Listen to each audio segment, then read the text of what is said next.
Hello and welcome to my channel, Catholic Psychology. You're with David King. Today I want to follow on from my previous video where I talked about shaping your belief system using rewards and punishment. And now I want to talk about the underlying logics that exist in the world behind the reasonings of belief systems. And so these would be life philosophies. I've already touched on one of these when I talked about Stoicism, but I'm going to refresh you on that and talk about two more logics. Okay, back to Stoicism, one that I've already talked about before. Stoicism is all about relinquishing control of things that are out of your control and focusing on things that you can control. It's all about self-mastery and instilling in yourself virtues. And so someone who is a Stoic wants to basically say that there is a best version of themselves that they can work towards becoming. And they're someone who tries their best to not let things control them. So they don't want their desires to control them. They don't want their wants to control them. They want to be someone who's fully free from manipulation, from desires or wants, or there's nothing that people can use on them to exert on them to generate a behavior out of them. Stoicism is all about being free and to have inner peace within that. Okay, so that's Stoicism. Next, I want to talk about existentialism. Existentialism basically is a logic that says there is no meaning to life. We are just a result of evolution and chance, and there's no thing that we have to work towards. There's no goal of becoming a certain type of person like a Stoic believes, where a Stoic believes in, some goal of being the best version of yourself. An existentialist is someone who believes a lot more in personal freedom and making purpose out of your actions and choices. So an existentialist basically says, there's no one thing I have to be working towards. I should be able to pursue whatever it is that I want to do. It's someone who relies on and motivates themselves through their passions and their desires. Someone who says, these are things I want out of life, and there shouldn't be a reason for me not to pursue them. They get meaning out of what they do. And so a lot of people, the problem with existentialism is when they face people who don't value or appreciate what they do. And so there's a lot of negative emotion associated with this existentialism, especially if you're someone who requires that external validation. And so that's the negatives. But again, the positives is that, like I mentioned, existentialism focuses on personal freedom. So we feel more free to choose to do anything, like follow any path, and that there's no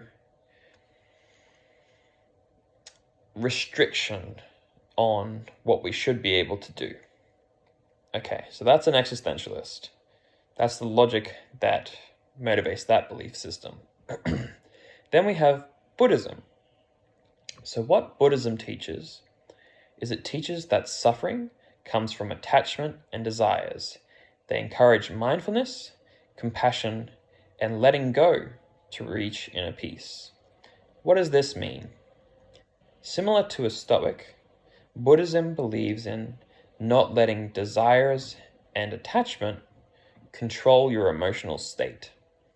So just like I've talked about the reward and punishment system, our brain perceives punishment when we don't get things that we want.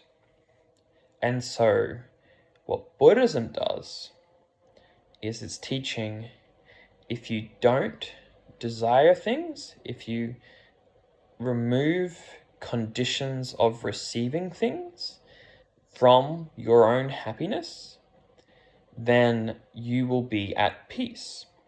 How does this work? Well, the negative emotion is coming from when we don't get the things that we want, when we don't have our desires achieved, and when you don't care about whether or not you get your desires or wants fulfilled. When you release that expectation and condition on your own happiness and peace, you are able to just be at peace. There's nothing you need to do to be happy. There's nothing you need to get to be happy, to be at peace. Buddhism is basically about freeing yourself from the conditions of being a certain person. They just allow themselves to exist. They're enlightened, they're at peace. And so, what do we take away from these three different logics? They're very different in how they approach life. A Stoic focuses on self-mastery and improvement towards an ideal version. Existentialism encourages freedom, and it encourages pursuing whatever it is you're passionate about, or that there's no one ideal pathway in how to live life. And Buddhism teaches about creating a positive emotion, or at least removing the negative emotions of life and the suffering of life through detaching from desires. Each of these logics you can apply, and it's important to incorporate these logics into your belief system.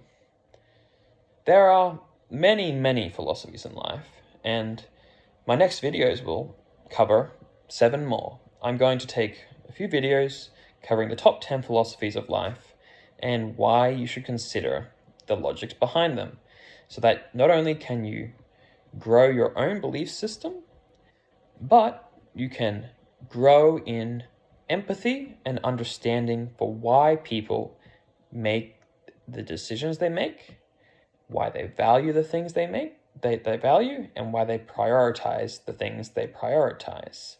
When you are able to have all of these things, you're better at creating harmony, because you don't take things so personally when people don't agree with you. You're better at understanding. You're better at empathizing. And because of that, you don't take things to heart when people disagree with you. There's so many positives to building your belief system. And that is why I encourage you to continue to grow. And I will, again, help you and teach you about the philosophies that are out there and encourage you to become a better person. I'll see you next time on Catholic Psychology.